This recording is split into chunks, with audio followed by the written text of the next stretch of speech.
As migrants continue to die trying to cross the Mediterranean from North Africa, Europe says it wants to stem the flow by targeting the people smugglers.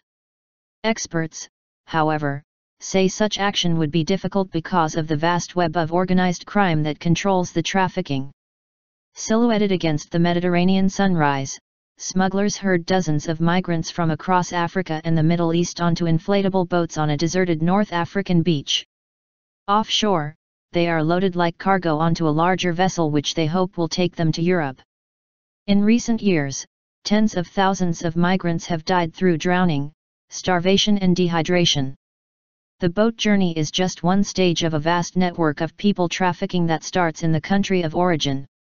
Andrea Di Nicola, professor of criminology at the University of Trento in Italy, traveled across Africa and the Middle East interviewing those involved in the smuggling network.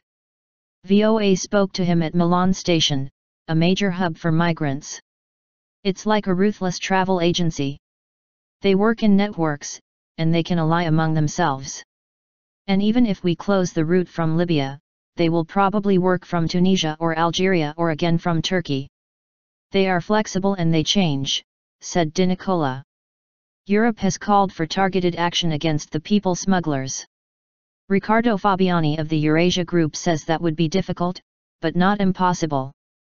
The use of drones, for example, to target people involved in the smuggling business, let's say. And on the other hand, Italy and other European countries have intelligence networks in Libya that they can rely on for this kind of information, said Fabiani. The smugglers, however, are a part of international crime syndicates earning huge sums, says Di Nicola. The United Nations estimates up to $10 billion. One Pakistani guy in Italy was smuggling 700 migrants and asked each guy for €7,000, he said. Nearby, Mohammed scans the arrivals board in Milan station. He's looking for his uncle, who fled the civil war in Syria and has come to Europe across the Mediterranean on a trafficker's boat. Mohammed is struggling to track him down.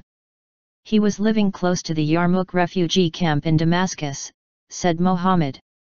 The situation there is well known, it's very difficult and dangerous.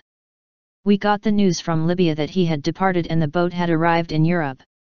Despite the links to criminal gangs, it's clear the smugglers are providing a way out for Syrians and others fleeing conflict. That's why Europe must reform its migration policy, says Di Nicola. If you're going to tighten Fortress Europe, then probably they will increase prices, this is what these criminals told us. So in order to disrupt them, you need criminal law, you need investigation, but you also need prevention, reduction of opportunities and of course better policies for assisting victims, said Di Nicola.